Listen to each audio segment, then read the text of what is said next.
Jiddu Krishnamurti was an internationally renowned spiritual figure born in 1895 in southern India, who to this present day is still considered one of the greatest thinkers and religious teachers of all time.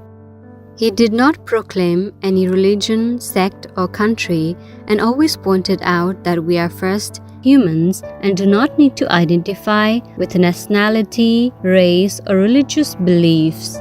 From 1929 until his death in 1986, Jiddu Krishnamurti traveled throughout the world talking to large audiences, individuals, scientists, religious figures, writers, philosophers, educators, as well as giving radio and television interviews. Krishnamurti's message emphasized the great need of a radical change for humankind. His deep insights on the nature of the human mind enabled him to deliver his talks in a fresh and direct way, making audience members feel like he was addressing them personally. Krishnamurti's only concern was to set humanity absolutely unconditionally free. His vision was for humans to have a more profound understanding of themselves and of the art of living, so as to bring about a new and peaceful generation. A compassionate vegetarian, the beloved Krishnamurti was also a founder of schools in India, the United States, and the United Kingdom. They are based on a holistic, global outlook with a concern for humanity and the environment and their interconnected relationship. The schools were established to be places where the existential concerns of life could be explored freely and responsibly. In addition, Jiddu Krishnamurti was an author of numerous books. Among them are The Awakening of Intelligence, The Urgency of Change, Freedom from the Known, and The Flight of the Ego. We now continue with an excerpt from Jiddu Krishnamurti's precious guidance in The Book of Life, a collection of the highly respected thinkers' spiritual insights for every day. The following daily meditations focus on the more profound way of learning, which is different from the mere cultivating of knowledge and experienced impressions throughout our life. Look with intensity. It seems to me that learning is astonishingly difficult, as is listening also. We never actually listen to anything because our mind is not free. Our ears are stuffed up with those things that we already know, so listening becomes extraordinarily difficult. I think, or rather it is a fact, that if one can listen to something with all of one's being, with vigor, with vitality, then the very act of listening is a liberative factor. But unfortunately, you never do listen, as you have never learned about it.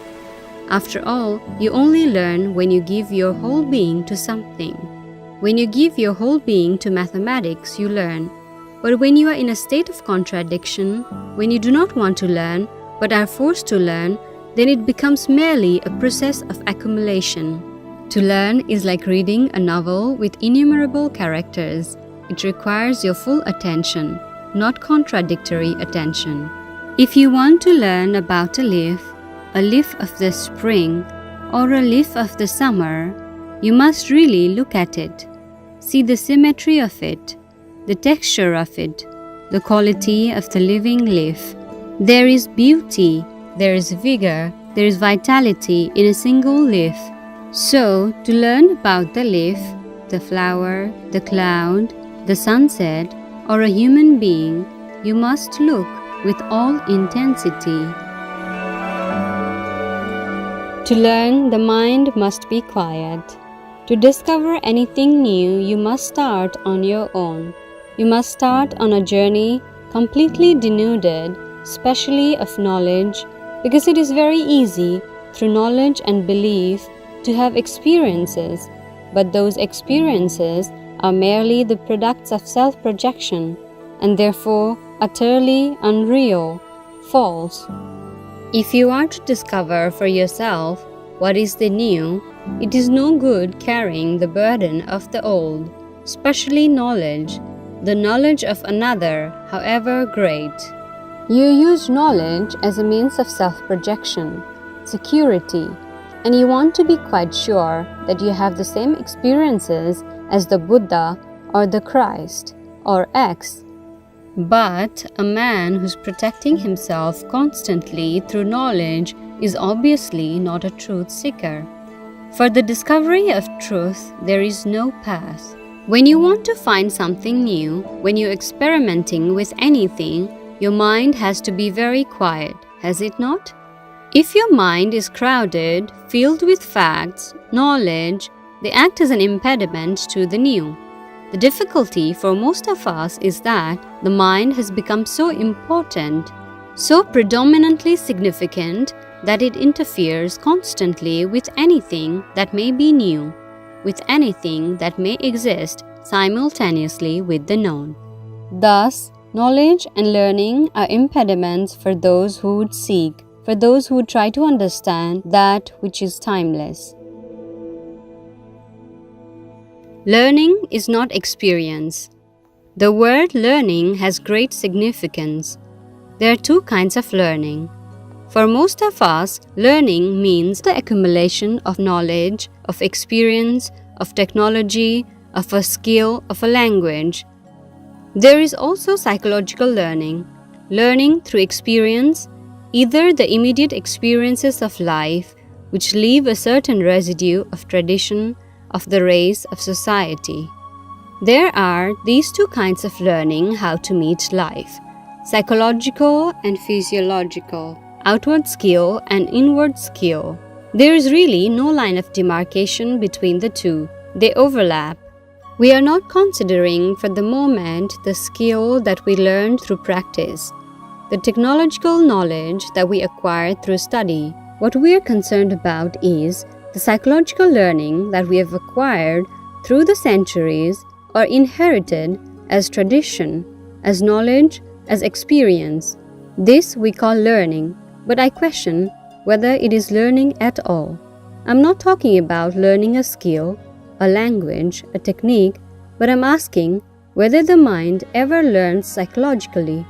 It has learned, and with what it has learned, it meets the challenge of life. It is always translating life or the new challenge according to what it has learned.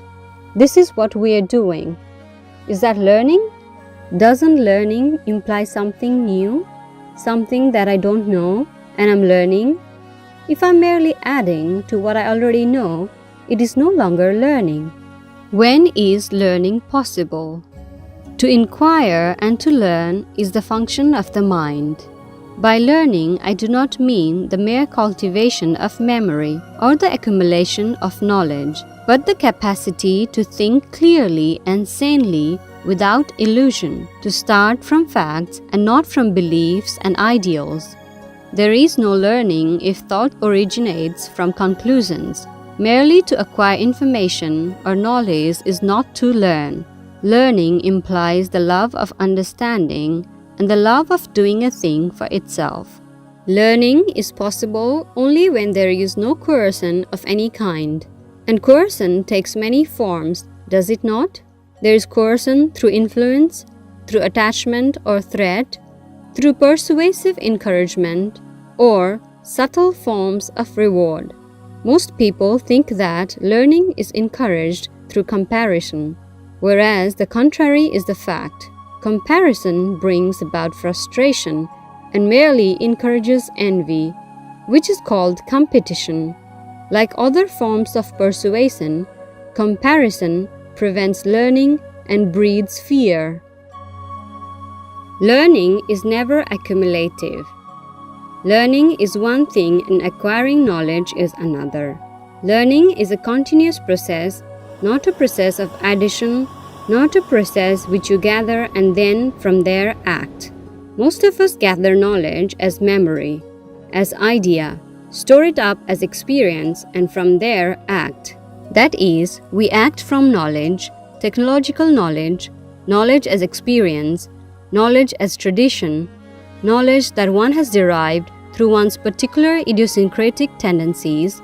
With that background, with that accumulation as knowledge, as experience, as tradition, we act. In that process, there is no learning. Learning is never accumulative. It is a constant movement. I do not know if you have ever gone into this question at all. What is learning and what is the acquisition of knowledge? Learning is never accumulative. You cannot store up learning and then from that storehouse act. You learn as you're going along. Therefore, there is never a moment of retrogression or deterioration or decline. For more information on Jiddu Krishnamurti and his teachings, please visit jkrishnamurti.org and kfoundation.org.